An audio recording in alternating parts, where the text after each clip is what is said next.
नमस्कार मेरे प्रिय भाइयों और बहनों। प्रौद्ध के विभिन्न पक्षों में बात करते हुए हम लोगों ने चेष्टा की जानने की कि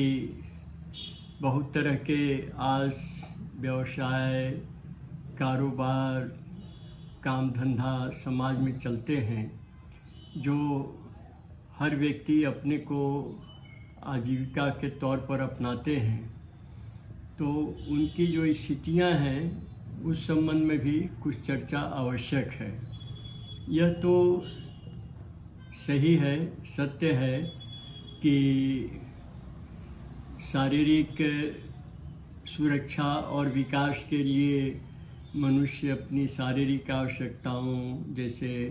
भोजन, वस्त्र, आवास, शिक्षा, चिकित्सा, इसके लिए पूरा प्रयास करता है कि किसी तरह इसको हासिल किया जाए।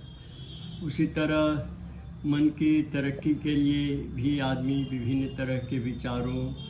और तरह तरह के ज्ञान की जो साधन हैं उनके संपर्क में आता है जिससे उसके मन का विकास हो। और अंत में जो मनुष्य के जीवन के लक्ष्य जो चरम आनंद, परम आनंद की प्राप्ति है, क्योंकि सुख पाना हर व्यक्ति का लक्ष्य रहता है, लेकिन यह सुख भी सीमित नहीं, असीमित सुख चाहता है जो कभी समाप्त नहीं हो। तो वह स्थिति केवल आध्यात्मिक साधना के माध्यम से, आध्यात्मिक अनुशीलन के माध्यम से ही हो सकती है जिससे मनुष्य परमानंद की प्राप्ति कर सके। तो ये जो विभिन्न उपायों का जो मनुष्य सहारा लेता है शरीर के रक्षा के लिए, मन की रक्षा और विकास के लिए और आध्यात्मिक आनंद की प्राप्ति के लिए, ये सभी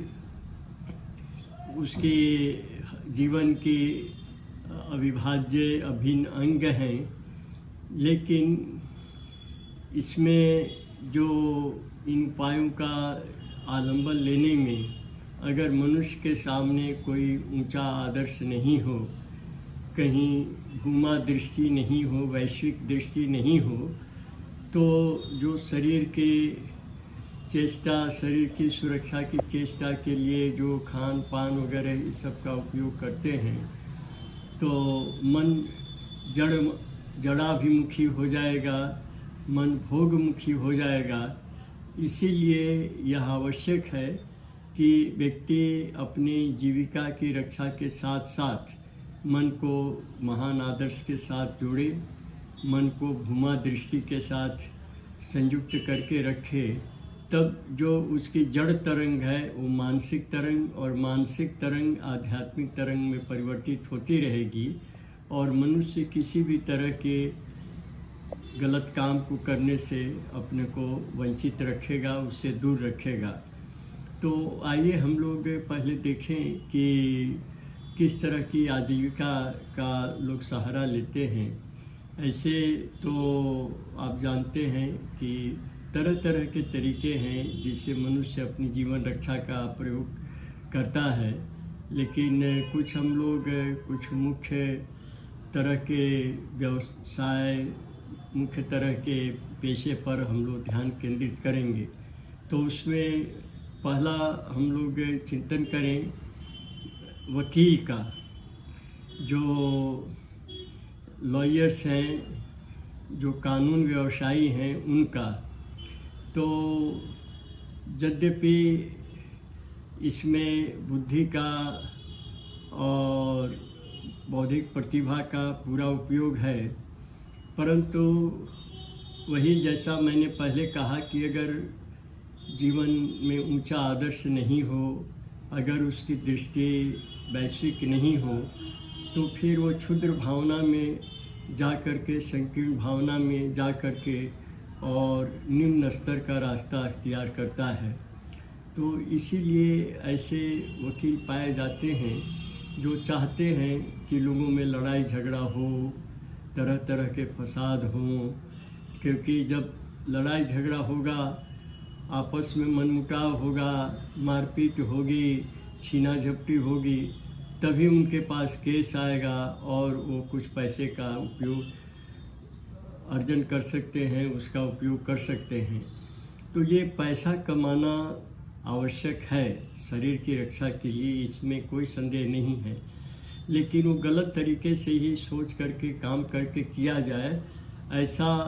हीन वृत्ति के मन में उदय होने के कारण होता है। अब जैसे एक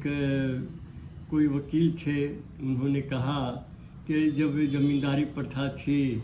तो बहुत केस आते थे हमारे पास, जमींदार में लड़ाई, जमींदार और जो उसके मातहत लोग थे उनके बीच में लड़ाई। अब जमींदारी प्रथा ख़त्म हो जाने से उनकी आमदनी घट गई है, क्योंकि इनके पास आने वाले केस मुकदमे के जो संख्याएं हैं वो भी कम हो गई हैं। तो यह बात सही है कि आजीविका प्रमुख है, शरीर अगर नहीं रहेगा तो मन और आत्मा कैसे ठीक से फंक्शन करेंगे। लेकिन इसके लिए हम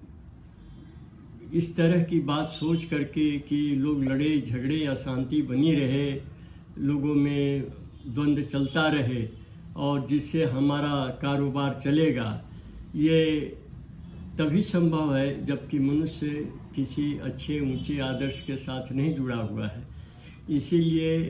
यह अत्यावश्यक है कि मनुष्य अपनी आजीविका को, अपने भरण पोषण को ध्यान में रखते हुए एक ऊंचे आदर्श के साथ, एक वैश्विक दृष्टि, एक भूमा दृष्टि कि सभी अपने हैं, कोई पराया नहीं है, किसी का मैं बुरा नहीं चाहूँगा। लेकिन जब इस तरह का चिंतन आता है मन में कि किसी का बुराई नहीं करूँगा, बुराई नहीं चाहूँगा, तो उस हालत में हम देखते हैं कि जो लोग इस तरह के चिंता से मुक्त हैं, जो सोचते हैं ये इनके इन प्रकार किसी भी तरह हमें तो धन कमाना है, तो वो लोग कोई गहन से गहन अपराध भी किसी ने किया है, बहुत ही उच्च कोटि के अपराधी हैं, तो अधिक पैसे के लोभ में वे उनके केस को ले लेते हैं और अपनी बौद्धिक प्रतिभा से, बौद्धिक दाव पेच से उनको रिहा भी करा देते हैं। तो निश्चित रूप से इसको समाज विरोधी काम कहा जाएगा, क्योंकि एक निर्दोष व्यक्ति को सजा हो जाए और एक दोषी अपराध मुक्त हो जाए तो कभी भी वो समाज सुख चैन की नींद नहीं सो सकता है। तो इस तरह के काम करने वाले तो निश्चय ही अपराधी हैं, उनको भी अपराधी की श्रेणी में रखा जाएगा। जो अपराध किया है उससे तो किया ही है, लेकिन अपराधी को जो बचाने का काम करते हैं वो क्या कम अपराध है, वो क्या कम समाज विरोधी कार्य है? लेकिन ऐसा हम वकीलों में पाते हैं। तो इसीलिए इस तरह की व्यवस्था समाज को बनानी है ताकि वकीलों को अपराधियों को बचाने के लिए अपनी बौद्धिक प्रतिभा का उपयोग नहीं करे। अगर वो जानते हैं कि इन्होंने गहन अपराध किया है तो उसको बचाने की चेष्टा नहीं करना ही बेहतर है। लेकिन साथ साथ ये भी देखना है कि जो निर्दोष हैं उनको किसी भी तरह से दंड नहीं मिलना चाहिए, और जिसके लिए प्रभुत्व का विचार है कि सुधार गृह बनाए जाएं। लेकिन अब सुधार गृह में एक निर्दोष आदमी काफ़ी समय तक रहता है तो उसके मन में भी ये बातें आती हैं कि मैं निर्दोष हूँ और फिर भी हमको ये कष्ट भोगना पड़ा। तो इसीलिए प्रभुत्व का विचार है कि दंड की व्यवस्था तो रहनी ही नहीं चाहिए। इस तरह के काम, इस तरह की व्यवस्था हो जिससे कि अगर निर्दोष को भी जज ऐसे रहे जिनका बुद्धि का उतना विकास नहीं हो सका है या जो सही और गलत को अंतर करने में असमर्थ रहे हों और उसके कारण एक निर्दोष व्यक्ति को सज़ा हो गई। यद्यपि जज सज्जन हैं, अच्छे व्यक्ति हैं, लेकिन ये नहीं कहा जा सकता है कि वो सत्य पर पहुँच ही जाएंगे। तो अगर उसके ऐसे कामों में उसको लगाया जाए जिससे कि उसको अखरे नहीं, तो एक निर्दोष व्यक्ति को भी वो चीज़ खलेगा नहीं। लेकिन दोषी व्यक्ति भी नहीं अपने दोष से बच जाए, उसके पाप के कारण समाज के अंदर और अशांति फैले, इसलिए उसको तो जरूर ही दंडित कहा जाए अथवा कहा जाए कि सुधार गृह भेजा जाए, जिससे कि वो सुधर करके और फिर समाज में आकर के वो काम करे समाज का ठीक से। तो ये वकीलों का बहुत बड़ा दायित्व है इसमें। और ऐसा नहीं कहा जा सकता है कि चूंकि वकील चाहते हैं लड़ाई झगड़ा हो, केस आए अधिक और पैसा हम खूब कमाएं, तो इसलिए वकीलों की ज़रूरत ही नहीं है, ऐसा नहीं कहा जा सकता है। क्योंकि बहुत से ऐसे भी केस होते हैं जिसमें आदमी पढ़ा लिखा नहीं है या वो अपनी भावनाओं को संयम नहीं कर सकता है और जज के सामने उसका चेहरा मोहरा भाव भंगिमाएँ इस तरह लगती हैं कि जिससे कि जज को ये हो जाए भावना कि जरूर इसने अपराध किया होगा, हालांकि वो निर्दोष है। तो उस स्थिति में जब वकील रहता है जिसको कानून का ज्ञान है, तो ऐसे व्यक्ति को वो सज़ा नहीं हो इसके लिए वो अच्छी तरह बहस कर सकता है। दूसरी चीज़ कि जिसको माने जितना दंड मिलना चाहिए उससे ज़्यादा दंड नहीं मिले, माने छोटे अपराध के लिए बहुत बड़ी बड़ी सज़ा होती है, कभी कभी ऐसा भी देखने में आया है। इसीलिए जो कानून को जानते हैं उनका क्लाइंट के साथ रहना ज़रूरी है, जिससे कानून के द्वारा वो उसको जितना हो सके कम से कम कोई सज़ा दिलाएं। और अगर कानून की नज़र में वो निर्दोष साबित हो सकते हैं तो उनको निर्दोष करा करके